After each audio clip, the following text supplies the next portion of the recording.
5조 됐죠? 그리고 세 번째 마지막은요, 공공주택에 대한 얘기를 할 거예요. 공공주택에 대한 얘기를 할 거예요. 오늘의 큰 얘기는 이거 세 가지예요. 자, 여러분, 임대료 규제라고 얘기하면 이게 무슨 말이겠어요?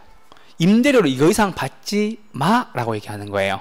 그럼 여러분이 많이 들어보셨던 게 한 가지 있을 거예요. 분양가 상한제. 그게 뭐예요? 너 이거 이 금액 이상으로 분양가를 높이지 마세요, 이 뜻이거든요. 그럼 보세요. 자, 원래 시장에서 100만 원을 받고 있던 거를 정부가 80만 원만 받으세요라고 얘기하는 게 임대료 규제예요. 이해되셨죠? 예. 네. 그러니까는 여러분이 헷갈리지 않으셨으면 좋겠는 게, 상한 더 올릴 수 없게 지금 받고 있는 시장 임대료보다 규제 임대료를 더 낮추는 거를 임대료 규제라고 얘기를 해요. 그러면 이 100만 원 어디서 받고 있었던 거예요? 시장에서 받고 있었던 거죠. 그쵸? 맞죠? 그러면은 요 80만 원은 어떻게 돼요? 이게 규제 임대료가 되는 거예요. 요 개념만 가지시면 돼요. 오케이? 이해되셨죠? 그리고 두 번째예요. 임대료 보조에 대해서 말씀을 드릴 건데요. 자, 여러분, 이게 국가 정책 중에 하나인데, 저소득층을 상대로 내가 주거비 비용이 한 80만 원을 쓰고 있어요. 근데 내가 20만 원을 더 지원받으면은 100만 원대 가서 살 수 있죠. 맞죠, 여러분? 그 뜻이에요. 그러니까 말 그대로예요. 내가 원래 시장에서 80만 원을 받고 80만 원짜리인데 여기에서 플러스 20만 원을 더해서 100만 원짜리로 가서 사는 거예요. 이해되셨나요? 요게 임대료 보조예요. 이해되셨죠? 그리고 공공주택은요, 크게 공공건설과 공공임대주택이 있는데요. 오늘은 건설은 중요하지 않고요, 임대주택만 배울 거예요. 임대주택이 몇 가지가 있냐면요, 8가지가 있어요. 아시겠죠? 요게 가장 큰 그림이에요. 오늘 배울 거 아시겠죠? 그래서 임대료 규제, 임대료 보조, 공공주택, 요거 3개 배울 거예요. 아시겠죠? 자, 그럼 여러분들 퀴즈 하나 내보죠. 여러분, 지난주에 우리가 토지 이용 규제, 직접 개입, 간접 개입을 배웠던 거 혹시 기억나요? 이용 규제 3가지 뭐 있어요? 봐봐, 모르잖아. 지역 지구제, 개발권 양도제, 토지거래 허가제. 그쵸? 직접 규제는 따로 외우지 말라고 말씀드렸어요. 그쵸? 그리고 간접 개입은 뭐였어요? 조, 금, 행, 조금행 있죠? 그러니까 보세요, 여러분. 간접 개입이니까 내가 많이 개입하는 게 아니잖아. 그러니까 조금 개입하는 거잖아. 그러니까는 조, 금, 행. 조금행에서 조가 뭐였죠? 조세, 세금 내세요 라고 얘기하는 거고, 금이 뭐였죠? 금융이었던 거죠. 금융. 그래서 개발금, 부담금, LTV, DTI, DSR 나오는 거. 그쵸? 그리고 행이 뭐예요? 행정 지원하는 거. 대표적인 예가 뭐가 있다고 말씀드렸어요? 부동산 가격 공시제도. 쌤, 그게 무슨 말인데요? 너의 부동산이 얼마인지 공공이 볼 수 있도록 게시하세요 라는 거예요. 아시겠죠? 네. 공시라는 말이 여러분, 공공이 볼 수 있도록 게시한다는 뜻이에요. 공시. 그런 거라서 그거 아시면 되고. 자, 여러분, 그럼 보세요. 임대료를 규제한대요. 임대료 규제한대요. 그러면 이거는 이용 규제예요? 직접 개입이에요? 간접 개입이에요? 직접 개입이죠. 그쵸? 제가 말씀 안 드렸죠. 그죠? 이거는 직접 개입이겠네요. 그쵸? 임대료 보조는 여러분, 이용 규제예요? 직접 규제예요? 간접 규제예요? 간접이죠. 왜? 돈이잖아. 임대료 보조, 내가 그럼 다른 말 해볼까요? 조금행이라 했잖아. 그럼 임대료 보조금 요렇게 하면 확실하게 보이겠네? 맞죠? 그러면 보조금이니까 이건 뭐예요? 간접이겠죠. 공공주택 주는 거는요? 직접이에요? 간접이에요? 그렇죠. 요렇게까지 한 번만 정리해 두셨으면 좋겠어요. 아시겠죠? 왜냐하면 정책에서 이용 규제와 직접 개입과 간접 개입은 앞으로도 나올 가능성이 무궁무진해요. 지금 여러분 아시겠지만 새로 짓는 아파트들 다 공공임대주택 같은 것들을 무조건 적어 넣어야 되죠, 법적으로. 그러니까는 학계로는 시사에 나올 만한 것들, 여러분이 현실에서 마주칠 수 있을 만한 것들을 다 넣어 놓는 경우가 문제가 되게 많아요. 그래서 그런 것들을 보고 저희가 소위 말하는 트렌드를 파악한다 그러죠. 네, 추세와 유행을 파악한다 그러죠. 그런 것들이 좀 필요한 학문이에요. 아시겠죠? 오늘 크게 3가지 이렇게 보시고 출발할게요. 아시겠죠? 자, 요거 가지고 출발합니다. 자, 첫 번째입니다. 244페이지 펴주시면 되고요. 임대료 규제 정책은요, 여러분, 다른 말로 하면요, 최고 가격 제도이다 라고 생각하시면 돼요. 그러니까 이거 이상 받으면 안 돼요 라는 말이라서 최고 가격 제도라고도 해요. 근데 잘 안 쓰지만은 임대료 규제 정책과 최고 가격 제도가 똑같은 말이다 라고 알고 계시면 돼요. 아시겠죠? 오케이? 그럼 한번 읽어볼게요. 임대료 규제 정책이란 정부가 시장에 개입하여 임대료를 특정 수준 이상으로 받을 수 없도록 하는 제도이다 라고 말씀드렸어요. 아까 다 설명드렸죠, 여기서. 그죠? 예, 요거 이상 받지 마세요. 100만원 받지 마세요. 80만원 받으세요. 요 뜻이에요. 오케이? 자, 그럼 보세요. 여러분, 시장 임대료가 100만원이에요. 100만원이에요. 근데 너 120만원 이상 받지 마 라고 얘기를 해요. 예를 들면 내가 여기서 100만원짜리 가게를 얻어서 장사를 하고 있는데 갑자기 정부에서 이 가게는 120만원 이상 받으시면 안 돼요 라고 얘기해요. 그러면 그게 의미가 있어요? 의미가 없어요? 의미가 없죠? 왜? 이미 100만원 받고 있는데 120만원 이상 받지 마라고 얘기하는 거는 내 월세 내는 거에 아무런 영향을 미치지 못한다. 그렇게 뜨는 거예요. 아무런 변화가 없음. 이렇게 하는 거예요. 제가 이 크기 비교하는 꺾는 꺽쇠라 그러는데 요 크기 비교하는 거를 꼭 되게 중요하게 생각하는 게 뭐냐면은 시험에서 요것만 구분하고 꺾어서 방향을 잡을 수 있으면요 답이 한 번에 보여요. 아시겠죠? 저는 무조건 시킬 거예요. 특히 경제론 가서 더 심하게. 아시겠죠? 그럼 보세요. 시장 임대료가 규제 임대료보다 작죠? 다른 말로 하면 규제 임대료가 시장 임대료보다 크죠? 말이 두 가지예요. 시장 임대료가 규제 임대료보다 작다. 규제 임대료가 시장 임대료보다 크다. 그럴 땐 어떻게 돼요? 아무런 변화가 없다라고 나오는 거예요.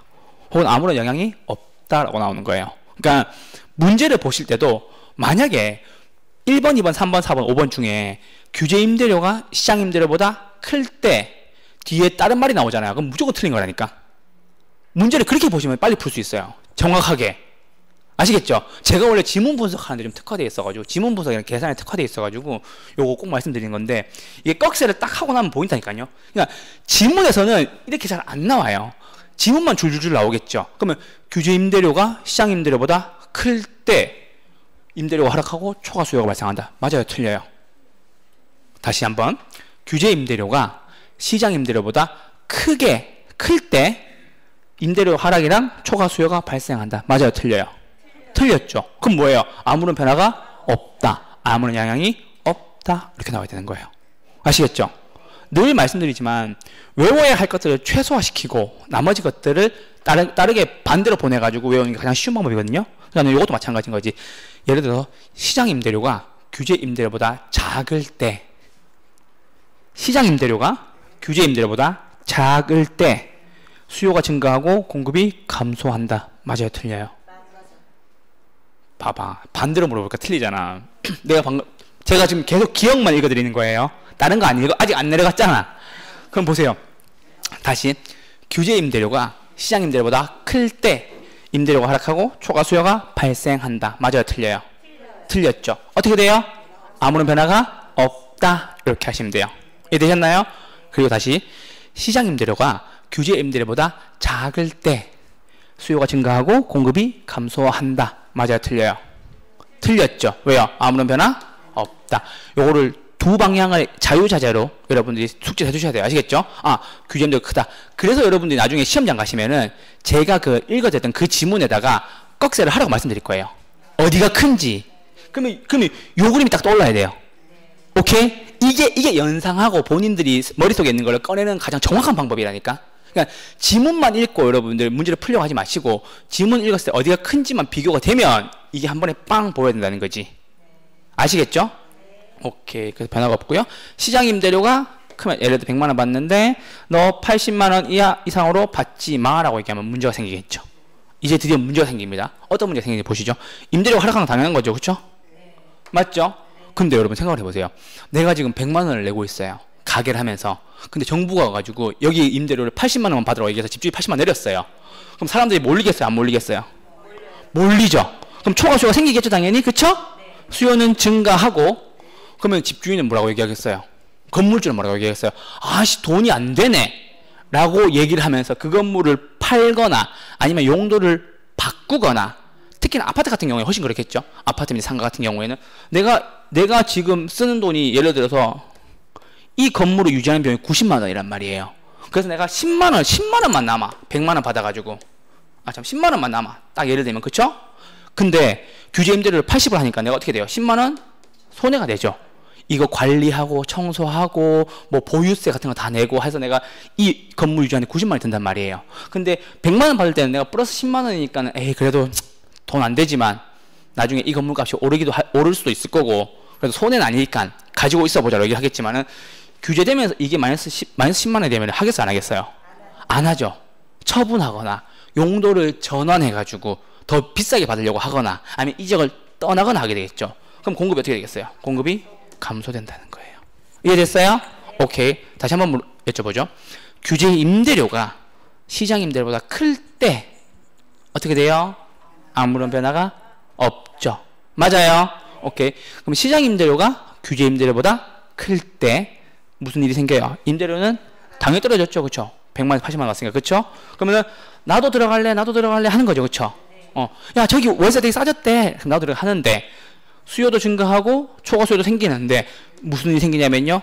건물주, 즉 집주인한테는 안 좋은 거니까 이 집주인이 그거를 더 이상 월세 내놓는다고 안 내놓는다고? 안 내놓는다고. 그래서 공급이 감소하는 거예요. 이유는 단 하나죠. 돈이 안 되니까. 우리 그렇게 얘기하죠 보통. 그죠? 야, 저거 뭐죠? 돈 안 돼. 그러니까 돈이 안 되니까 공급을 안 해버리는 거죠. 아시겠죠? 그렇게 생기는 거예요. 그래서 규제 임대료가 크면 아무런 변화가 없고 시장 임대료가 크면 초과 수요가 생기고 수요가 증가하고 임대료가 하락하고 공급이 감소합니다. 이렇게 하시면 돼요. 이게 임대료 규제의 다예요. 그러니까는 늘 여기에서 자꾸 지문을 헷갈리게 많이 낸다고. 그러니까는 어디가 크고 어디가 작은지 생각을 해보시면 된다고. 아시겠죠? 시장이 클 때 문제가 생기는 거지. 왜? 규제가 더 낮으니까. 시장이 클 때, 시장 임대료를 더 많이 받을 때, 야, 더 받지 마. 80만 원 이상 받지 마라고 해야 문제가 생기는 거라고. 요거 하나만 정확하게 다시 한 번만. 시장 임대료가 규제 임대료보다 클 때 문제가 생긴다고. 어떤 문제가 생긴다고요? 수요는 증가하고 초과 수요가 생길 거고, 그러다 보니까 임대료는 당연히 떨어졌을 거고, 그러다 보니까는 돈이 안 되는 건물주는 공급을 한다 안 한다? 안 한다 라는 게 정리예요. 아시겠죠? 여러분한테 딱딱한 말씀을 드리는 게 아니잖아요. 그죠? 그래서 요게 중요해요. 공급 감소. 건물주는 더 이상 그 해당 건물을 월세로 내놓지 않는다라는 거죠. 이해되셨나요? 오케이. 자.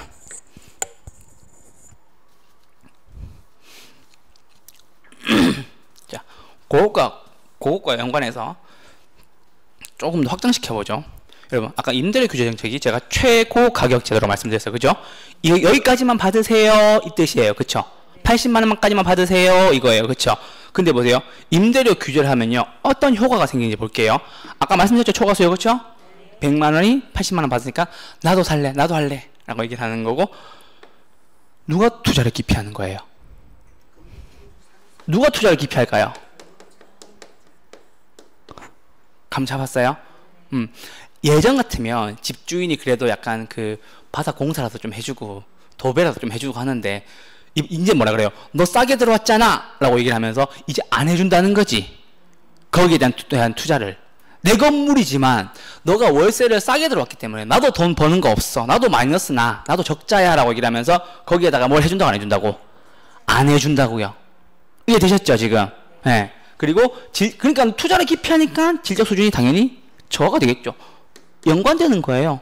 제가 넣어놓은 거예요. 일부러. 자, 그렇게 되니까 어떻게 돼요? 공급이 감소하게 되겠죠. 오케이? 자, 그럼 여러분 보세요. 공급이 안 되는데 내가 주거지를 마음대로 왔다 갔다 할 수 있어요? 그러니까 물건이 없는 거야, 이제. 그러니까 집주인들이 다들 돈이 안 돼서 내 물건을 안 내놓기 시작하니까는 내가 처음에 연신내에서 장사를 하고 있었어요. 근데 내가 불광으로 가고 싶어. 혹은 불광에서 장사하고 있었는데 연신내 연서시장이 장사 잘 된대. 그래서 오고 싶은데 연서시장에 물건이 없는 거예요. 그럼 어떻게 되겠어요? 이동할 수 있어요? 없어요? 이동할 수 없죠. 맞죠? 자, 그리고 난 뒤에 암시장 이중가격이 형성된다는 거죠. 자, 무슨 말이고 하니 80만 원만 받으라 그랬죠. 근데 내가 불광에서 연신내가 너무 오고 싶은 거야. 그래서 연신내 오는데 내가 그렇게 하는 거지. 사장님, 제가 관리비 명목으로 혹은 기타 명목으로 20만 원을 더 챙겨 드릴 테니까 저 여기 주세요 라고 얘기를 하는 거예요. 가끔 강남에 가보면 월세보다 관리비가 더 많이 나오는 경우가 있어요. 과연 우연일까요? 월세는 신고 항목도 아니죠. 그래서 이중 가격이 형성될 수가 있다는 거. 이해되셨죠? 다 연관성이 있는 거야. 지금 보시면 맞죠? 싸니까 수요자는 많아지고, 수요자가 많으니까 공급자는 굳이 거기다가 내가 도배하고 장판하고 시설할 필요가 없죠. 없다 보니까는 퀄리티는, 질적 수준은 떨어지고, 그러다 보니까는 나는 야 이거 해서 돈 남지 않아, 공급 안 해 라고 얘기하는 거고, 그러다 보니 공급이 감소되니까는 우리가 마음대로 수요자들이 불광역 갔다가 연신내 갔다가 할 수가 없는 거고, 진짜 들어오고 싶은 사람이 있다면 그 사람은 돈을 더 주고, 즉 암시장 이중가격이거든요. 암시장 이중가격이거든요. 그러니까 돈을 더 주고 내가 들어오려고 하는 현상이 생긴다라는 거죠. 자, 그럼 여러분 보세요. 임대료를 규제하게 되면은 시장 시스템에 맡기는 게 아니잖아요. 시장에서 원래 100만 원을 받아야 되는데 임대료를 규제함으로 인해서 80만 원만 받게 되니까 이런 문제들이 계속 생겨난다는 거지.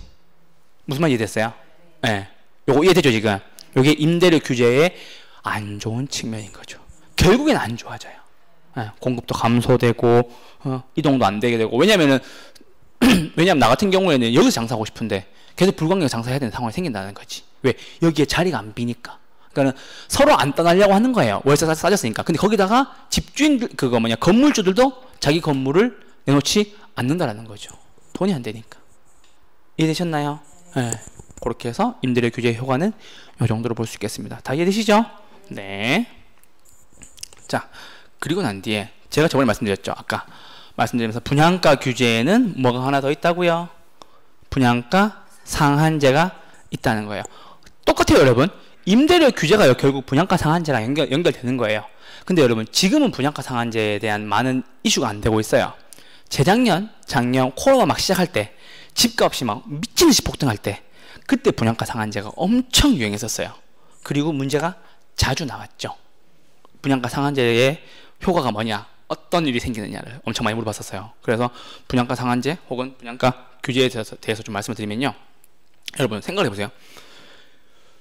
평당 3천만 원 이상 받지 마세요 라고 얘기를 한단 말이에요.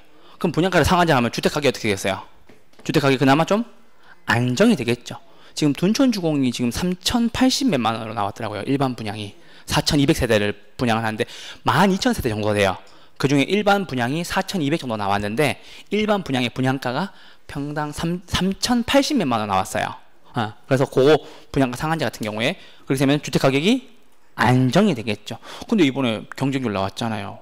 5대1도 안 되잖아요. 지금 3점 몇 대 1 나왔어요. 예. 예. 그래서 둔촌주공 지금 12,000세대. 그러니까 대한민국에서 제일 커요. 대한민국에서 하나 아파트 단지 중에 가장 큰 세대가 이루어지는 거예요. 지금 둔촌주공이 없어지고 12,000세대가 들어와요. 그래서 그건데 만약에 분양가 상한제, 즉 분양가를 규제하기 시작하면요 주택 가격이 안정화되겠죠. 이해되셨나요? 네. 그래서 어떻게 됐어요? 집 없는 사람들이 집을 사기가 그나마 쉬워지겠죠. 원래 부담 경감이라고 했는데 부담 감소로 제가 바꿨어요. 부담이 줄어든다고. 경감이란 말이 어렵잖아. 그래서 그러면은 나는 집이 없어요. 그럼 그 사람들이 집을 사기가 조금 더 쉬워지겠죠. 왜냐하면 분양가가 상한제가 걸려 있으니까. 그렇죠. 그러고 난 뒤에 그러면은 여러분 보세요. 내가 건설업자야. 근데 내가 지었는데 이거를 분양가를 이 돈 이상 받지 마세요 얘기를 한단 말이에요. 그럼 공급하겠어요 안 하겠어요? 내 건설업자 생각해 보란 말이야. 내가 이 분필을 파는 사람이야. 이게 원가가 내가 700원이 드는데 이걸 500원 이상 받지 말래요. 그럼 여러분 분필 만들겠어요? 만들 때마다 200원씩 손해인데 안 만들겠죠? 그럼 신규주택 공급은 어떻게 되겠어요? 신규주택 공급은 어떻게 되겠어요 여러분? 감소되죠. 그쵸? 그리고 나서 내가 이 원가 700원 말씀드렸죠? 500원에 팔아라 말씀드렸죠? 그러면 이제 이거를 원가 350원짜리 맞추는 거지. 싸구려 이렇게 분필가루 가져와가지고. 그럼 어떻게 되겠어요? 질적 저하 현상이 발생한다는 거죠. 여러분 얼마 전에 뉴스 보셨는지 모르겠는데 그 보일러실 천장에서 이렇게 인분 나온 거 혹시 기사 보셨어요? 못 보셨구나. 그러니까 신규 아파트를 들어갔는데 아파트에서 자꾸 그 대변 냄새가 난다고 얘기를 하는 거예요. 그래서 막 뒤져서 찾아보니까는 어디에서 그렇게 있었냐면은 아파트 왜 주방 옆에 보면 보일러실 있잖아요. 보일러실 천장을 뜯어보니까 거기서 그 까만 비닐봉지에 쌓여있는 그 정체 모를 그 인분들이 엄청 나왔다 하더라고요. 예. 네. 인분들이 나왔다고 하더라고요. 실제로 그런 얘기 못 들어보셨어요? 그 왜 층층 사이에 막 폐기물들이 이렇게 건설 자재들 막 넣어놓고 한다는 거. 저 그 얘기 보고 이 생각이 딱 오르더라고요, 저는. 분양가를 못 받게 하니까, 그리고 그들이 또 청소하기 귀찮으니까 그런 짓을 하는구나 그런 생각이 들더라고요. 그러니까 제가 처음에도 말씀드렸다시피 여러분들 제 강의를 들으시면 뉴스가 다르게 들릴 거라니까. 아, 신규 분양 주택을 이렇게 분양을 했는데 그게 분양가 상한제에 걸려가지고 질적 저하가 생긴 거구나. 그래서 그 보일러실 위에 아침부터 더러운 얘기 있어서 죄송해요. 근데 더러운 얘기 하면 잘 기억하시더라고. 분명하게 기억하시더라고. 신규 분양 주택에서 공급은 당연히 아니겠죠. 그렇죠? 돈이 안 되니까. 그렇죠? 근데 질적 저하는 왜 생겨요? 쌤 얘기하면은 당연하지. 돈을 더 못 받게 하니까. 그렇죠? 그러니까 그들이 귀찮으니까 그냥 건축자재 남은 거 막, 물론 일부가 그러시겠지만 때려놓고 막 처리도 제대로 안 한다는 거죠. 실제로 여러분 아실지 모르겠지만 대단지 아파트 지으면요 1층에 있는 화장실을 인부분들이 쓰세요. 근데 그거 제가 소소한 지금은 잘 모르겠지만 몇 년 전까지만 해도 소소한 팁을 좀 드리자면은 1층에 내가 분양받은 사람이잖아요. 그럼 그걸 못 쓰게 하는 사람들이 있어요. 근데 그거는 조금 오해이신 게 뭐냐면은 쓰고 난 뒤에 1층을 바꿔줘요. 화장실 변기를 다 바꿔줘요, 새 걸로. 그들이 그 인부분이 나가시기 전에. 그냥 화장실 써야 되잖아요. 그래서 그거를 거부를 하시는 분들이 있더라고요. 그래서 내가, 그럴 수 있겠구나. 그러니까 물론 좀 찝찝할 수는 있겠죠. 근데 나가실 때 싹 다 새 걸로 바꿔줘요. 모르셨죠? 제가 그걸 봤거든요. 저는 실제로 저희 집안이 건축 쪽에 있어가지고 좀 이렇게 보고 듣고 하는 게 되게 많았어요. 어렸을 때부터. 네. 그래서 이런 것들을 보면 많이 떠오르죠. 그래서 1층 같은 경우에는 이렇게 인부분들 쓰게 해주시면 그분들이 나중에 변기를 다 바꿔주고 가세요, 새 걸로. 그렇습니다.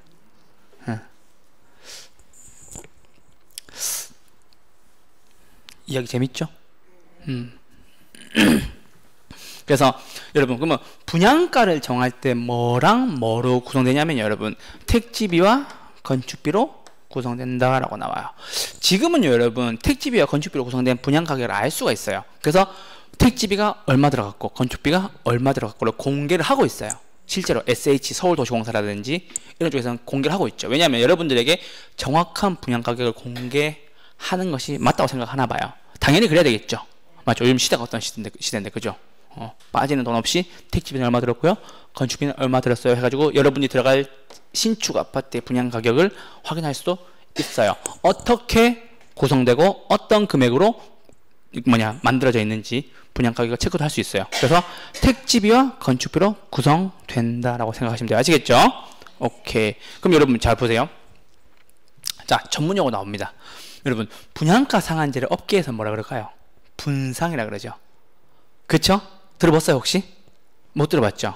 못 들어봤을 수 있을 것 같아요. 여러분, 길을 다니다 보면요 도시형 생활주택이라고 나와 있는 것들이 있어요. 대부분 다 소형주택이에요. 원래는 원룸형 주택이었는데 작년에 원룸형 주택을 소형주택으로 이름 바꿨죠. 그래서 단지형 연립, 단지형 다세대, 원래 원룸형 주택이었는데 소형주택으로 이름 바뀌었는데, 이 도시형 생활주택이 직장인들과 혹은 학생들 사이 곳이 많은 곳, 노량진이나 신림 쪽에 되게 많아요. 그러니까 이쪽은 주거단지니까 잘 모르실 수 있는데 저쪽 노량진이나 신림 같은 데 가면 도시형 생활주택이 엄청 많아요. 어떤 형태로요? 소형주택으로요. 되기 전에는 이름이 뭐였냐면요 원룸형 주택이었어요. 그냥 어감이 좀 다르죠. 원룸형 주택 그러면 그냥 내가 생각하는 고시원이나 그런 느낌인데 소형주택이라고 얘기하니까 말이 좀 다르죠. 똑같은 말이에요. 네. 그래서 원룸형 주택이 소형주택으로 이제 이름을 바꿨는데, 그 도시형 생활주택은 여러분 분양가 상한제를 받지 않아요. 해당이 안 된다고. 그러다 보니 재작년에 분양가 상한제 때문에 막 이렇게 건물들을 못 짓고 있을 때 도시형 생활주택이 엄청 많이 늘었죠. 왜요? 얘는 건물을 짓고 나도 분양가 상한제 규제를 받지 않으니까 내가 받고 싶은 월세 마음대로 받을 수 있으니까. 시장 임대료를 받을 수 있으니까. 아시겠죠? 전문 용어로 여러분 도생이라고 얘기합니다. 도생. 실제로 강남에 있으면요. 그런 거 많이 물어보세요. 만약에 내가 한 50억 정도가 있는데 수익률 한 4%대 혹시 건물 좀 추천해 주실 만한 거 있으신가요? 이렇게 많이 물어봐요.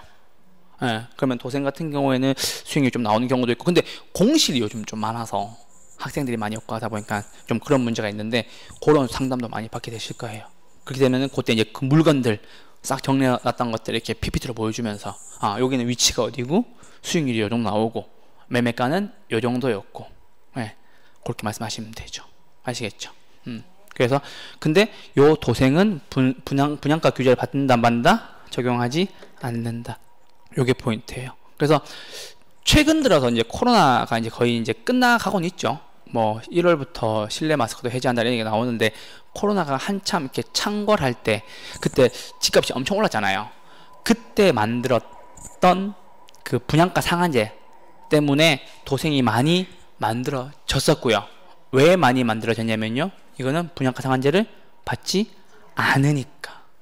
그래서 많이 만들어진 거예요. 이해 잘 되시죠? 네, 그렇게 해서 임대료 규제예요. 임대료 규제 이제 딱 끝났어요. 그쵸? 네, 임대료 규제 정책이었어요. 자, 두 번째는요, 임대료 보조 정책이에요. 여러분 어렵게 생각하지 마시고 돈 받으러 갑시다. 돈 받으러 갑시다. 내가 가게를 운영하는데, 여기가 80만, 그러니까 100만 원짜리인데 80만 원은 내가 내는 거고 20만 원은 정부에서 지원해 주는 거고. 아시겠죠? 그렇게 생각하시면 돼요. 자, 임대료 보조 받으러 가시죠. 의입니다. 임대료를 보조함으로써 임차인은 더 많은 임대주택을 소비할 수 있다라고 나오는 거예요. 오케이? 우린 집이니까 집으로만 보면 되겠죠. 그렇죠? 예. 그럼 이게 어떤 효과를 일으키겠어요? 이게 내가 돈을 안 벌지만 내가 돈을 더 벌게 되는 효과가 생기는 거죠. 그렇죠? 맞죠? 내가 내는 건 80만 원인데 20만 원을 정부에서 내주니까 나는 어디에 산다고? 100만 원짜리 아파트에 산다고, 월세. 그쵸? 그렇게 생기는 거고, 그렇게 되면 어떻게 되겠어요? 내가 여기에 살지, 불광역 갈지, 연신내 갈지, 아니면 종로에 갈지 선택할 수 있죠.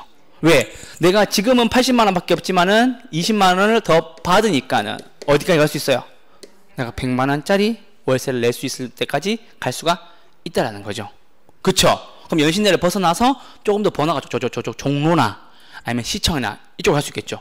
왜냐하면 실제로 회사가 광화문인 친구들은 그 근처에 사는 경우가 되게 많거든요. 그러니까 임대료 보조 받아가지고 우리 집이 연신내지만 3호선 타고 종로 3가까지 가서 그 근처에 사는 거죠. 네, 임대료 보조를 받아서. 이해되셨나요? 그 뜻이에요. 그러다 보니까는 어떻게 되겠어요? 내가 여기 살지 저기 살지 마음대로 선택할 수 있겠네요. 그쵸? 네, 그 뜻이에요. 자, 그럼 보세요. 자, 내가 돈을 더 받았단 말이에요. 정부로부터. 그럼 단기적으로 어떻게 되겠어요? 수요가 늘어나겠죠.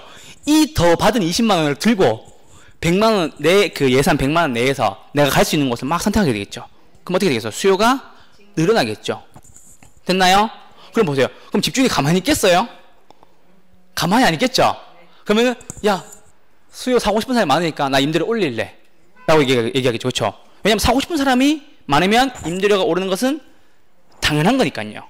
맞죠? 그럼 이제 이 종로 3가에 있던 100만 원짜리 집이 어떻게 된다고? 120만 원으로 늘어난다고. 이해되셨나요? 오케이. 그렇게 되면 누가 혜택 보겠어요? 임대인이 혜택 보게 되겠죠. 임대인이 누구예요? 집주인. 맞죠? 그럼 임대인한테 초과 이윤이 생기네요? 네. 맞죠? 원래 100만 원 받을 때 없었던 20만 원이 더 생기겠죠. 120만 원 받으니까는. 그러면 이 사람은 어떤 생각을 하냐면요. 야, 그래. 원래 100만 원이었으니까 내 주머니에 20만 원 주지라고 생각할 수 있단 말이에요. 단기적으로는. 왜냐하면 그러니까 어떤 느낌이냐면은 내가 20만 원을 더 내는 느낌보다 20만 원을 받은 기쁨이 더 크단 말이에요. 심리적으로 원래 그래요. 네. 그래서 임대인이 초과이윤을 받게 되겠죠. 되셨나요? 단기적으로는 그래요. 근데 여러분 쭉 길게 봅시다. 길게. 뭐 1년, 2년 지났다. 그러면은 여러분 집주인들이 지금 돈을 많이 벌잖아요. 혜택 받고 있으니까는 집주인들이 집을 내놓겠어요? 안 내놓겠어요? 내놓겠죠? 네. 공급이 증가하게 될 거예요. 그러면은 임대료는요 당연히 떨어지게 되겠지. 내가 처음에는 120만 원 받았어. 근데 옆집에서 나는 110만 원만 줘 이러는 거예요. 당연히 그렇겠죠. 똑같은 조건인데 똑같은 오피스텔에서 맞죠? 나는 110만 원만 줘 얘기하는 거예요. 그러면 옆에 있던 또 오피스텔이 나는 그럼 원래 받던 대로 100만 원만 받을게. 라고 얘기를 하는 거지. 오케이? 단기적으로는 수요자가 막 몰리니까 자기네들이 혜택인 것처럼 느껴져요. 근데 그렇게 되면 어떻게 되냐면은 돈이 벌리니까 이게 임대료가 당연히 떨어지게 되겠죠.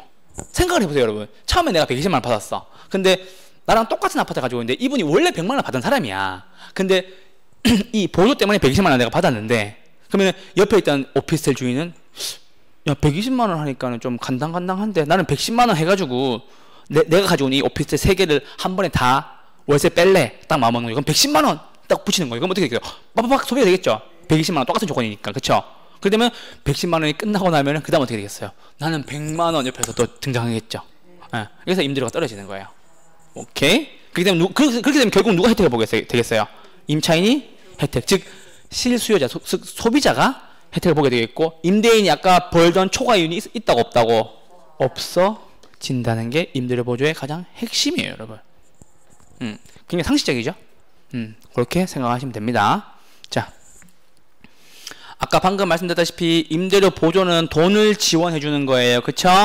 그럼 단기적으로 어떻게 되겠어요? 수요가 증가하게 되겠죠. 이해되셨나요? 그러면 누가 혜택을 봐요? 임대인이. 수요가 증가했잖아. 그러니까 단기적으로 아까 다시 볼게요. 자, 내가 수요가 증가했잖아. 그러면 임대료가 올라갔잖아. 그쵸? 그럼 누가 이득 본다고? 집주인이. 맞죠? 단기적으로는. 그쵸? 근데 이제 1, 2년 지났어. 그리고 이제 기존에 받던 190만 원 받던 것들 막 계약 만료됐어. 그렇게 되면은 그게 다 물량이 쏟아져 나오기 시작하면은 그때 어떻게 되겠어요? 공급이 증가하니까는 내가 120만 원 받던 거 120만 원 못 받고 옆에서 110만 원, 옆에서 100만 원 하게 되면 어떻게 되겠어요? 다시 가격이 떨어지게 되겠지. 그렇게 되니까 누가 혜택을 받는다고? 다시 임차인이 혜택을 받는다고. 아시겠죠, 여러분? 여기서 가장 중요한 건 뭐냐면 여러분, 자, 꼭 외워주셔야 되는데 여러분, 공급이 증가하는 게 이게 가장 큰 포인트예요. 쌤, 어떨 때요? 임대료를 보조했을 때요. 오케이? 자, 뒤에 가서 여러분 선분양 제도, 후분양 제도를 보게 될 텐데요. 들어는 봤죠? 선분양이 뭐예요? 수요자한테 팔아놓고 그 판 돈으로 집 지어주는 게 선분양이에요.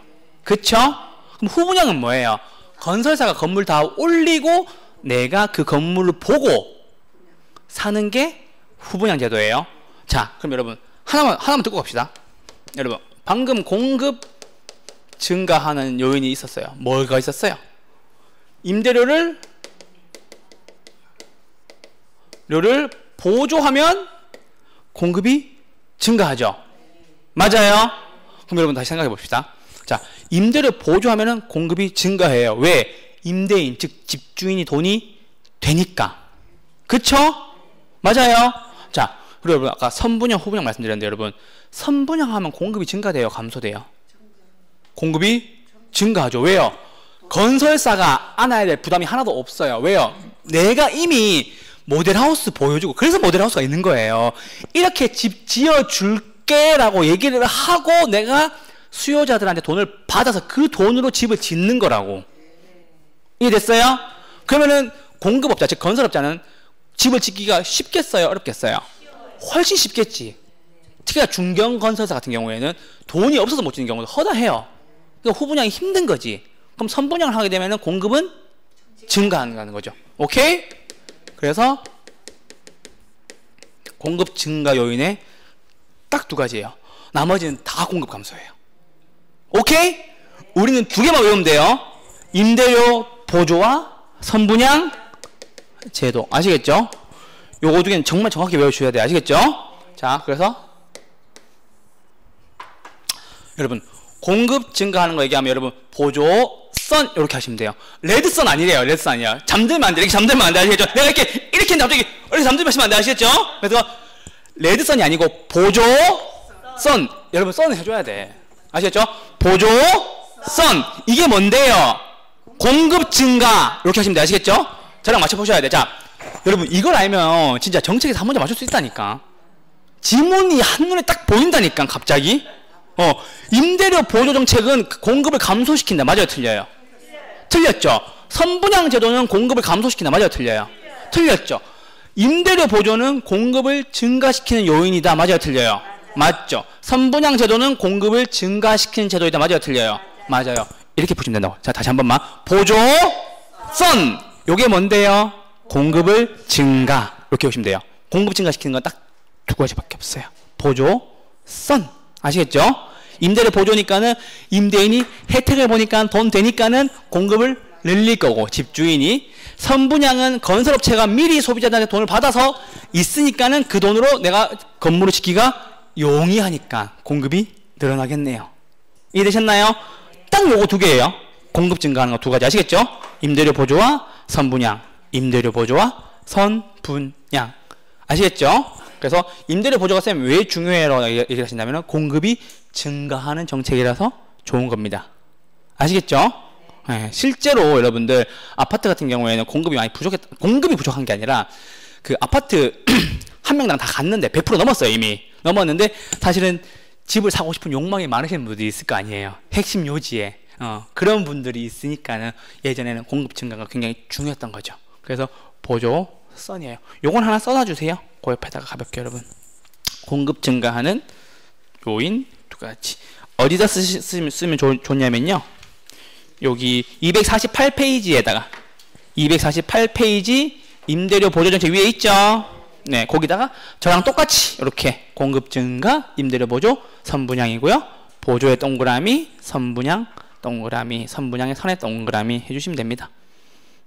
여러분한테 정말 필수 개념 그리고 가장 쉬운 것들 암기하기 쉽게 보여드리는 거예요. 그러니까 일부러 여러분 임대료 보조, 선분양, 임대료 보조, 선분양 이렇게 외우려고 하지 마시고 보조, 선 요거 하시고 요게 뭐예요? 하면 공급 증가다 라고 얘기하시고 임대료 보조는 왜 공급이 증가해요? 집주인이 돈이 되니까 임대인이 초과 이익을 얻으니까 시장에 물건을 많이 내놓을 거고 선분양은 건설업체가 이미 분양받은 수요자들한테 돈을 받아서 지을 거니까 공급이 증가하게 되겠죠. 이게 포인트예요. 감 잡으셨어요? 지금 임대료 규제 그리고 임대료 보조 두 가지 해드렸어요. 어렵지 않으시죠? 이것보다 쉽게 가르칠 수 없어요. 제가 쉽게 가르치는 것만 연구하고 있거든. 그래서 그거예요. 이해되셨나요? 오케이. 공급 증가 두 가지 쓰셨죠? 제가 언제 어디서 어떻게 물어볼지 몰라요. 갑자기 막 딴소리 하다가 갑자기 막 보조 선 이렇게 얘기하시면 여러분 보조하면 여러분 선하고 공급 증가 하셔야 돼. 아시겠죠? 그럼 보조가 뭔데요 여러분? 선이 뭔데요? 나중에 가면 딴소리 한다. 보조가 뭐야 그러면 갑자기 생각이 안 난대. 무슨 보조인지 모르겠대. 그때 생각하셔야 돼요. 임대료 보조. 임대료 보조니까 왜 임대료 보조냐? 임대인이 집주인이 돈이 되니까 집주인이 물건을 내놓는 거고 선분양은 안 까먹더라고요. 보조는 잘 까먹어. 보조는 갑자기 무슨 보조인지 모르겠대. 무슨 보조인지 모르겠대. 보조는 잘 외우셔야 돼. 아시겠죠? 그래서 내가 보조해 주는 거야. 보조는 뭐냐고요? 임대료 보조해 주는 거. 자, 한 번만 다시. 보조. 이게 뭔데요? 공급 증가 요인. 아시겠죠? 공급 증가하는 경우에. 아시겠죠? 오케이. 그거는 꼭 외워두셔야 돼요. 그래서 여러분 지문 보시다가 임대료 보조랑 선분양이 보이잖아. 근데 뒤에 공급 감소가 있잖아요. 그건 무조건 틀린 거예요. 학개론은 그렇게 푸셔야 돼요. 저는 여러분들이 학개론은 40분 안에 풀었으면 좋겠어요. 80문제 100분 주거든요. 네, 1차 과목에 9시 반부터 치는데 80문제 100분 줘요. 100분. 근데 이게 민법이 지문이 길고 분석해야 될 게 많고 막 쌤들 막 이렇게 그리죠. 막 갑이 있고요. 여기 막 을이 있고요. 이렇게 막 그리잖아요. 그죠? 병이 있고요. 갑자기 막 무과실에 정이 있어요. 막 난리 나죠. 그쵸? 맞죠? 이걸 그리고 지문 한 개 보고 맞춰보고 지문 두 번째 맞춰보고 세 번째 맞춰보고 네 번째 맞춰봤는데 네 번째 맞추다 보니까 1번이 뭔지 기억이 안 나. 지문이 길죠. 그림도 그려야 되죠. 그쵸? 그래서 여러분들에게 민법에다가 시간을 많이 주기 위해서 학개론은 좀 빨리 풀어야 돼요. 실제로 저희 강사 같은 경우에 학개론은 한 20분, 18분, 16분, 18분, 20분 안에 풀거든요. 그렇기 때문에 저는 민법을 물론 좋아하지만 민법을 잘 모르셔도 있잖아요. 80분이 남으니까 민법이 그래도 한 60점씩 나온다니까요. 아무리 몰라도. 왜냐면 민법은 있잖아요. 여러분 시간 무제한으로 주잖아요. 그럼 60점 무조건 넘길 수 있어요. 왜냐면 맞는 말만 하거든. 민법은 실제로 여러분 한번 집에 가서 풀어보시면 되는데, 근데 개론은 그렇지 않아요. 개론은 알면 안다, 모르면 모른다가 명확해요. 계산 문제 풀 줄 모른다, 그냥 틀려야지 어떻게 하겠어. 맞죠? 그래서 학개론은 여러분 사실은 연습이 되게 중요해요. 그리고 내가 실무에서 겪었던 일들, 그리고 저처럼 이렇게 되게 여러분들에게 좀 쉬운 단어로 좀 이렇게 바꿔서 얘기해 주는 사람이 있으면 좀 기억이 오래 남고, 그걸 통해서 연습을 하면 학교는 점수 무조건 잘 나와요. 아시겠죠? 그렇게 하시면 됩니다. 이해되셨나요? 자, 그리고 마지막 공공주택 들어가겠습니다. 아시겠죠? 자, 첫 번째 뭐였어요? 임대료 규제. 두 번째는요, 임대료 보조. 세 번째는요, 공공주택. 요거 세 개 하는 거예요. 오늘 아시겠죠? 정책 중에. 자, 공공주택 정책 들어갑니다. 여러분, 공공주택은요, 여러분, 돈을 지원을 받는 거예요. 아시겠죠? 봐봐요. 공공주택 사업자가 국가 또는 지방자치의 재정이나 주택도시기금의 자금을 지원을 받아서 여러분 보세요. 건설하는 건 당연히 맞겠죠? 맞아요? 근데 그 돈으로 민간이 지은 걸 내가 사왔어. 이것도 맞아요. 그리고 민간이 지어놓은 걸 내가 이거를 빌렸대요. 이것도 공공임대주택이에요. 아시겠죠? 그러니까 범위가 넓은 거야. 범위가 넓은 거 아시겠죠? 자금을 지원받아가지고 내가 지어도 공공주택이고, 그리고 그 지은 걸 내가 사와도 공공주택이고, 지은 걸 내가 빌려와도 공공주택인 거예요. 아시겠죠, 여러분? 매입만이다, 건설만이다, 이거 틀린 거라고. 아시겠죠? 그래서 건설해도 공공주택이고, 지어놓은 걸 사와도 공공주택이고, 지어놓은 걸 빌려도 공공주택이라는 거지. 생각을 해보세요. 내가 볼펜을 만들면 내 거죠. 맞죠? 이걸 사와도 내 거죠. 그렇죠? 이거를 내가 돈을 주고 빌려와도 내 거라는 거지. 이해됐나요? 그러니까 건설해도 공공주택, 매입해도 공공주택, 임차해도 공공주택이라는 거예요. 나중에 임차는 전대라는 말이 나와요. 여러분, 전대가 뭐예요? 그렇죠. 내가 빌린 거를 또 빌려주는 거를 전대라고 얘기해요. 많이 하실 거예요. 나중에 중개 가시면은. 그러니까 여러분, 내가 만약에 전세로 들어왔어. 내가 이 전세 들어왔어. 2년 전세 들어왔어요. 근데 내가 1년 살다가 취직이 됐어요. 저기 뭐 지방으로, 아니면 저기 막 내가 집이 사당인데 예를 들어서 저기 막 파주로 발령이 나야 돼요. 뭐 출판 도시. 그럼 이 집을 전전세로 놓고 나가는 거지. 지금 기한이 1년 남았는데요. 이게 전세금이 없으면 월세로 사실 내가 전전세 놓는 거지. 부동산 얘기해서. 그거를 전대라고 얘기해요. 아시겠죠? 전대. 그래서 공공주택은요, 공공주택 사업자가 국가 또는 지자체 재정이나 주택도시기금의 자금을 지원받아서 짓거나 사거나 빌려 오거나 하는 걸 다 공공주택이라고 얘기합니다. 아시겠죠? 오케이. 자,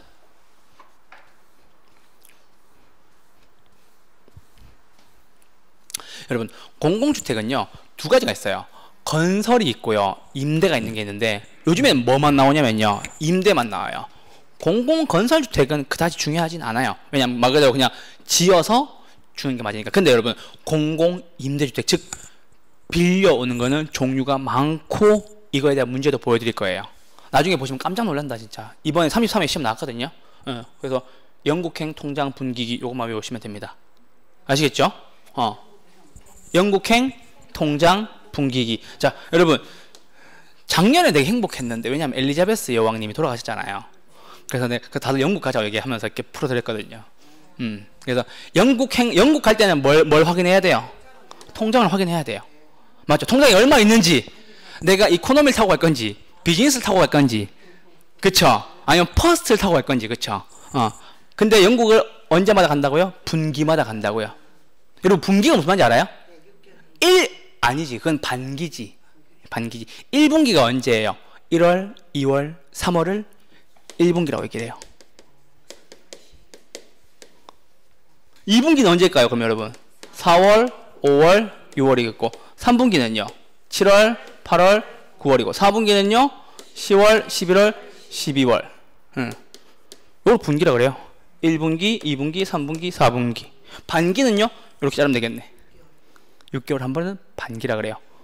영어로는 쿼터라고 얘기를 하죠. 4분의 1.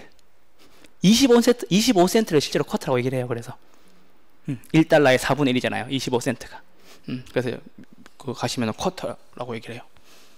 농구 좋아하시는 분들 보면 1쿼터, 2쿼터, 3쿼터, 4쿼터 있는데 농구 좋아하시는 분은 없나요? 네. 농구 1쿼터, 2쿼터, 3쿼터, 4쿼터 했어요. 그러니까 4개를 쪼개서 본다는 거지. 그럼 1년을 4개를 쪼개서 보는 걸 뭐라 그런다고요? 분기라고 얘기한다고. 자, 여러분 생각해 보세요. 영국을 가는데 내가 통장을 먼저 확인해야 되겠죠? 그래서 언제마다 간다고? 분기마다 간다고. 1월에 가고 4월에 가고 7월에 가고 10월에 가고. 아시겠죠? 오케이? 그러니까 공공임대주택이 딱 떠오르면 아, 영국 가자 생각하셔야 돼요. 내가 공공임대주택 사업자야. 돈이 좀 있는 사람이라고. 아시겠죠? 여러분들 그거 되고 싶잖아요. 맞죠? 그러니까 요즘에는 좀 사람들이 좀 이렇게 똑똑하셔서 그런지 그런 생각 안 하시는데 예전에 꿈들이 다 건물주였잖아요. 요즘은 바뀌었더라고요. 요즘엔 돈 많은 백수래요. 공감합니다. 건물주 쉽지 않아요. 건물 쉽지 않아요. 이렇게 온갖 이렇게 막 컴플레인과 막 해결해야 될 일들이 막 산적해요. 나중에 막 도시형 생활주택 같은 거 갖고 있으면은 막 원룸 막 36개짜리 가지고 있으면 되게 막 문제가 많이 생겨요. 잘 아시는 어떤 분들은 이렇게 그 계약할 때 보면 생년월일 쓰잖아요. 그걸 기억해 두셨다가 우리 집에 이렇게 월세 들어와 있는 그 학생이 어리신 분들이 많은 거 아니에요. 생일날 케이크 보내주고 막 그래요. 집주인이 그만큼 노력을 많이 하세요. 깜짝 놀랐어요. 그래서 그 케이크를 막 들고 오시길래 왜 그래요? 그러니까 저희 201호 학생 오늘 생일이라서 그렇게 하고 있다고 얘기하더라고요. 쉽지 않아요. 그래서 예전에는 꿈이 건물주였는데 요즘엔 꿈이 뭘로 바뀌냐면 돈 많은 백수요 이렇게 얘기하더라고요. 현명한 것 같아요. 그래서 그런 거고. 자, 여러분 공공임대 사업자가 어디 간다고요? 영국행 간다고요. 영국 가기 전에 뭐 확인한다고요? 통장을 확인한다고요. 영국은 영국 가는 주기는 어떻게 된다고요? 분기마다 간다고요. 아시겠죠? 오케이? 내가 공공임대주택 사업자로 생각을 해보라니까. 아시겠죠? 저도 영국을 못 가봤는데 한번 가보고 싶긴 하네요. 예전에 그 박지성 선수 있을 때 한번 가보고 싶었는데 못 갔어요. 축구 그래도 16강 가서 좀 기쁘시죠? 네, 저도 되게 좋았어요. 그래서 죄송해요. 공공임대주택 종류는 8가지가 있는데, 자, 영국행, 통장, 분기기. 아시겠죠? 네, 임대주택 사업자란 말이에요. 아시겠죠? 영국 가봐야지. 그렇게 물가가 비싸다는데? 안 가봤는데? 가보신 분 있어요? 난 영국 가봤다. 그래요? 그 런던 같은 데 가면 되게 물가가 비싸대요. 엄청 비싸대요. 좋다고도 얘기하는데 가보고 싶네요. 음식은 맛이 없다고 하던데. 네, 그 피시 앤 칩스라고 얘기하죠. 음식은 맛이 없다고 하는데 가보고 싶긴 해요. 그래서 공공임대주택 종류에는 영국행, 통장, 분기기가 있다는 거예요. 아시겠죠? 여러분 보조선 이게 뭔데요? 공급 증가. 맞죠? 공공임대주택에는 종류가 8가지인데요. 8가지 뭐 있는데요? 영국행, 출발합니다. 자, 영구임대주택입니다. 여러분 영구임대주택 어렵게 생각 안 하셔도 돼요. 영구니까 가장 긴 기간 선택하시면 돼요. 가장 긴 기간이 언제냐면 여러분 50년 이상이거나 진짜 아니면 영구적으로 주는 거예요. 영구임대주택이니까는 50년 이상 또는 영구적으로 주는 거예요. 누가요? 국가나 지자체 재정 지원을 받아서 누구한테 주는데요? 최저소득 계층한테 준다고요. 잘 보세요. 영구임대주택이니까 돈이 있어요, 없어요? 돈이 하나도 없어요. 돈이 0원이신 분. 그럼 그분들이 저소득이겠어요? 최저소득이겠어요? 왜냐하면 뒤에 가면 저소득이 나와서 그래요. 그러면은 영구임대주택에서 돈이 0원이에요 오신 분들은 안 까먹는다니까. 오케이? 영구임대주택은 재정을 지원받아서요. 누구한테 주는데? 라고 얘기하면은 최저소득한테 준다라고 얘기한대요. 그럼 기간은 언제인데? 50년 이상 또는 영구적으로 라고 얘기하시면 돼요. 오케이? 자, 다시 한번. 영구임대주택이에요. 그러면 누구한테 주는데요? 최저소득 계층한테 주는 거고요. 기간은요? 50년 이상 또는 영구적으로. 근데 영구적 잘 안 나와요. 왜냐면 뻔해서. 그럼 뭐가 자주 나오겠어요? 50년 나오겠지. 그리고 여러분 잘 보세요. 뒤에 가면 국민임대주택 나오는데 이거를 30년으로 고치는 경우가 왕왕 있죠. 영구임대주택을 얘기해 놓고 30년 이상이라고 나온 경우가 있죠. 맞아, 틀려요? 당연히 틀렸지. 아시겠죠? 영구는 반세기 50년 1세기가 100년이잖아요. 반세기 50년 이상 또는 영구. 이해되셨나요? 누구한테 주는데요? 최저소득층한테. 오케이? 이게 뭔데요? 영구 임대주택. 제 수업 시간 이렇게 계속 할 거예요. 일방 통행이 없어요. 학교로는 여러분들이 다 틀어는 보셨을 거라니까. 그걸 여러분한테 풀어드리는 역할을 해드리는 거지. 제가 아시겠죠? 가장 쉽게. 오케이? 자, 그럼 보러 가시죠. 여러분, 국민임대주택이에요. 이거 많이 들어봤죠? 맞죠? 방금 영구 임대주택이 몇 년이었어요? 50년. 누구한테 줘야 돼요? 됐죠? 자, 그럼 국민임대주택은 누구한테 주는지 봅시다. 자, 재정이나 자금 지원 받았어요. 그렇죠? 이것도 중요해요. 돈 받아가지고 주는 거라고요. 오케이? 누구한테 줘요? 저소득 서민층한테 주는 거예요. 아까 그래서 최저소득층이랑 구분하라고 했단 말이, 영구 임대는 최저소득층한테 50년 이상 또는 영구적으로 주는 거고, 국민 임대는요 저소득층한테 얼마 동안 준다고요? 30년 이상 이렇게 하시는 거예요. 아시겠죠? 여러분, 한 세대라고 얘기를 하죠. 한 세대를 몇 년으로 보냐면요 30년으로 봐요. 아시겠죠? 아버지와 아들과 손자, 이걸 한 세대라 그러거든요. 한 세대를 보통 30년으로 봐요. 그래서 국민임대주택은요 기간이 30년 이렇게 보는 거예요. 누구한테 주는데요? 저소득 서민, 저소득층 이렇게 하시면 돼요. 아시겠죠? 자, 다시 영구 임대주택은 누구한테 줘요? 기간은요?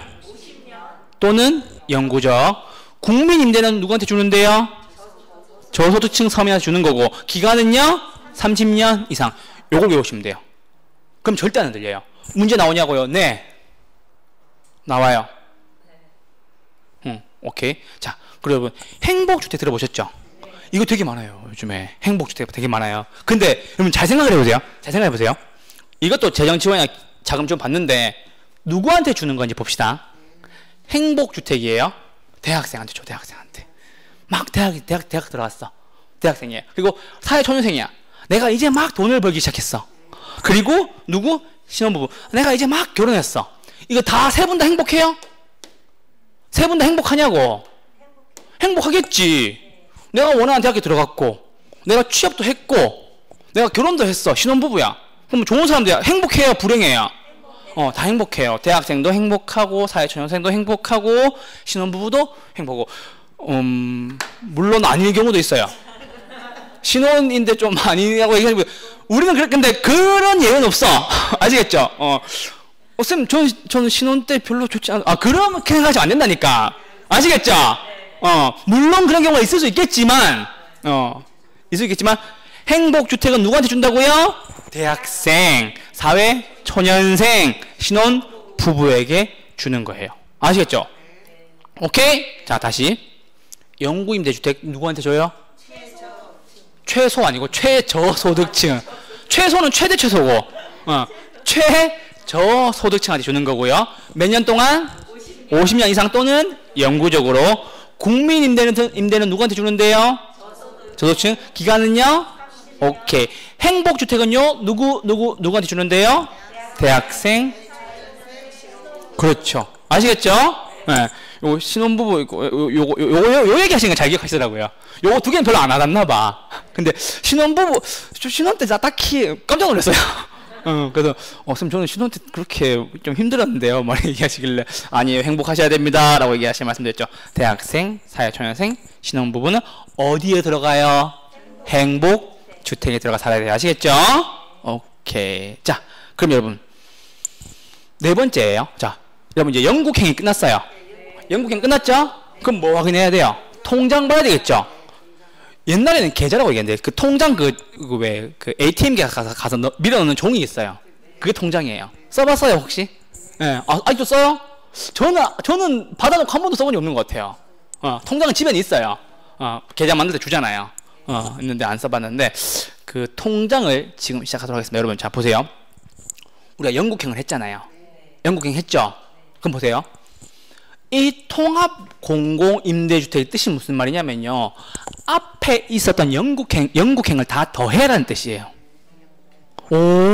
감 잡았죠? 자, 그럼 여러분들이 갑니다. 자, 여러분, 영구 임대 누구한테 줘요? 맞죠? 국민 임대 누구한테 줘요? 맞죠? 자, 대학생, 사회초년생, 신혼부부가 누구예요? 젊은 층이죠. 그쵸? 맞아요? 오케이. 및 또 주시는 분이 있어요. 누구냐면요. 장애인, 좀 몸이 불편하신 분이나 아니면은 국가 유공자 분들한테도 요거를 줘요. 그러니까는 확장이 되는 거지. 이해되셨나요? 최저소득은 이건 뭔데? 영구였고요. 저소득은요? 국민임대였고요. 젊은 층은요? 아까 행복했다는 분들 대학생, 사회초년생, 신혼부부한테 주고 난 뒤에 또 주는 사람이 있어요. 누구? 두 분? 몸이 불편하신 장애인 분들이나 아니면 국가 유공자들에게 주는 거예요. 그러면 요 두 분을 뭐라 그래요? 쌤 얘기하면 사회 취약계층 등이라고 얘기를 해요. 오케이? 그분들한테 주는 거예요. 자, 잠깐만. 영국행 했죠? 그러면은 영국행 통장할 때 통은요, 통합 다 들어오는 거예요. 뭐가 다 들어와요? 선생님 얘기하면 영국행이 다 들어온다고. 그럼 영국행 누구한테 줘요?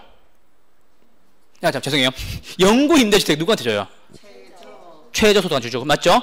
국민임대 누구한테 줘요? 저소득한테 주죠. 그렇죠? 그리고 행복주택은 누구한테 줘요? 젊은 층한테 주죠. 맞죠? 거기에 더하기 몸이 불편하신 분, 국가유공자한테 다 주는 거를 통합 공공임대주택이라고 얘기합니다. 이해되셨나요? 여기까지만 정확하게 외우시면 돼요. 나머지 뒤에는 말을 그대로 따라와요.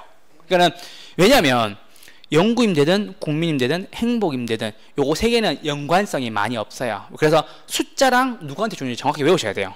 영구는 최저소득 50년, 국민임대는 저소득 30년, 행복은 대학생, 사회초년생, 신혼부부, 통합은 최저소득, 저소득, 젊은층 및 장애인, 국가유공자 등 사회 취약계층 이렇게 싹 외우셔야 돼요. 네 가지는. 그래서 영국행 통까지는 굉장히 중요해요. 자, 그럼 여러분 그 다음 뭐예요? 통장이죠. 장기 전세주택입니다. 그러니까 요거는 외우실 필요가 없어요. 왜냐하면 요거는 그냥 지문에 나오면 바로 보여요. 자, 보세요 여러분. 전세를 주는데요. 전세 계약을 하는데요. 장기로 준대요. 그냥 그 뜻이에요. 그럼 보세요. 재정 지원 받았죠. 그쵸? 국가나 지자체의 재정이나 주택도시기금의 자원을 지원 받았죠. 그쵸? 그런데 어떻게 해요? 전세 계약 방식으로 공급하는 임대주택을 장기 전세주택이라는 거예요. 어려운 게 하나도 없죠. 그러니까 여러분들이 사고 회로에서 떠올릴 수 있는 것들, 즉 여기에 있는 것들만 체크해서 아, 요거는 장기 전세구나 라고 하시면 돼요. 오케이? 예, 어려울 게 하나도 없어요. 자, 두 번째. 여기서는 여러분 자금 지원이라는 얘기가 안 나와요. 실제 법조문에 그렇게 나와요. 그러면 통장 끝났죠, 여러분? 그럼 분기기만 남았겠네? 영국행 끝났고 통해서 영국행을 다 더했고 장기전세 외울 필요 없이 지문에 나와 있다 말씀드렸고 이제 분양전환 나왔어요. 자, 그럼 여러분 보세요. 분양전환이라는 말이 똑같죠, 그쵸? 그럼 보세요. 일정 기간 임대하고 난 뒤에 분양을 전환할 목적으로 공급하는 임대주택을 분양전환 공공임대주택을 얘기하는 거예요. 그렇죠. 잘 살다가 자기 분양해서 넘겨줘 나가는 거지. 그러니까 어려울 게 하나도 없는 거예요. 그러니까 여러분 영국행 통까지는 정확히 외우셔야 돼요. 그리고 장분기기는 읽으시면서 아, 요게 요런 말이 나올 때 요거를 선택하면 되겠구나라는 감만 잡으시면 돼요. 아시겠죠? 자, 보세요. 장기전세 나왔으니까 전세 계약 나오는 거고, 그렇죠, 여러분? 분양 전환 공공임대주택 나왔으니까는 일정 기간 임대하고 난 뒤에 분양 전환할 목적으로 공급한다 이렇게 보시면 돼요. 이해되시죠, 지금? 네. 그래서 영국행 통은 분명하게 깔끔하게 외워주시고 장분기기는 지문 나오는 그대로 보시면 돼요. 대신에 체크해야 될 부분에다가 체크를 해야지. 그러니까 여러분 제가 제일 싫어하는 문제 풀이법이 뭐냐면요. 지문 긴 거 읽으면서 다 줄거는 사람이 있어요. 이렇게 질질질질질 줄거는 사람이 있어요. 질질질질질 줄고 어디가 중요한지도 모르고 무슨 명사에서 그거 틀렸는지도 모르고 그리고 출제자의 의도를 전혀 파악하지 못하고 그냥 연필을 쭉 끄시면서 읽으신 분들 있거든요. 전 그런 분들 되게 싫어해요. 죄송한데 문제를 그렇게 푸는 게 아니에요. 특히 학교는 그렇게 푸는 게 아니에요. 아시겠죠? 그렇게 하시면 됩니다. 그렇게 하지 마시고 요 문제가 딱 나왔을 때 요 지문이 없다고 딱 보면은 저는 여기에다가만 체크를 하겠네요. 답은 뭔데요? 장기 전세 주택 이렇게 아시겠죠? 네. 제가 지문 분석을 이렇게 하니까 여러분들이 문제를 나중에 풀기 편하실 거예요. 네. 그리고 분양 전환 공공주택도 이거잖아. 일정 기간 임대하고 난 뒤에 오케이. 그럼 뭐 하는데 너 분양 전환하겠다. 그대로 나와 있잖아요. 아시겠죠? 요 뜻이에요. 자, 영국행 통장 분까지 끝났어요.